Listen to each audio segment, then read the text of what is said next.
বিসমিল্লাহির রহমানির রহিম। আজকে আমাদের ঐতিহ্যবাহী আমাদের উত্তর চট্টগ্রামের প্রাচীনতম আমাদের এই প্রতিষ্ঠান ফটিকছড়ি জামিউল উলুম ফাজিল ডিগ্রি মাদ্রাসা।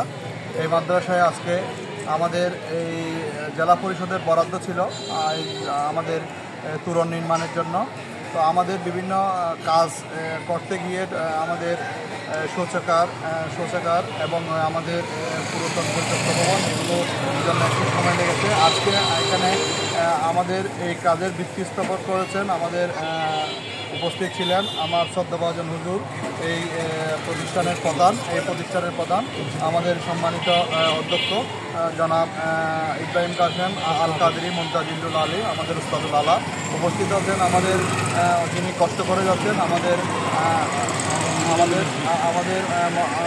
অত্র কলেজের অত্র মাদ্রাসার সহকারী অধ্যাপক আমাদের মৌলানা রেজভি হুজুর উপস্থিত আছেন। আমাদের মান্নান স্যার উপস্থিত, আমাদের প্রাক্তন ছাত্র পরিষদের ভাইয়েরা উপস্থিত আছেন। আমাদের মিডিয়ার মধ্যে আমাদের ছোটো ভাই তারেক এবং ফরিদপুর সংলাপের আমার ছোটো ভাই বেলাল।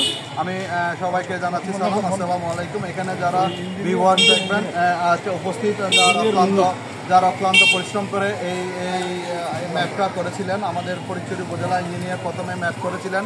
এরপরে আমার ছোটো ভাই, যাকে আমি অত্যন্ত ভালোবাসি, এই এলাকার আমাদের পরিচ্ছন্ন একদম ব্যক্তি, আমার ছোটো ভাই জনাব ইঞ্জিনিয়ার মুন্না এই ম্যাপটা করেছে, প্ল্যানটা করেছে। তো অত্যন্ত পরিশ্রম করেছে এই মাদ্রাসার ম্যাপ করার জন্য। তো আজকে আমাদের এই কাজ ভিত্তি স্থাপন করেছেন আমাদের আজকে এখানে যারা ভিউয়ার্স যারা দেখবেন, আমি সকলের কাছে দোয়া চাচ্ছি এই মাদ্রাসার যেন এই তোরণটা আমরা খুব দ্রুত নির্মাণ করতে পারি, ইনশাল্লাহ খুব দ্রুত যেন আমরা কাজটা সম্পন্ন করতে পারি, এটা আমি সকলের কাছে দোয়া চাচ্ছি। যারা ভিউয়ার্স দেখবেন আপনাদের পজিটিভ দিক দিয়ে এই মাদ্রাসাটাকে এগিয়ে নিয়ে যাবে, এইটাই আমি আশা করছি। আমি আজকে যারা এখানে উপস্থিত আছেন প্রাক্তন ছাত্র পরিষদের ভাইয়েরা সহ আমি সবাইকে সালাম জানিয়ে আমি আমার বক্তব্য শেষ করছি। এই তোরণ যেন তাড়াতাড়ি আমরা করে ফেলতে পারি আমাদের হুজুরের নেতৃত্বে।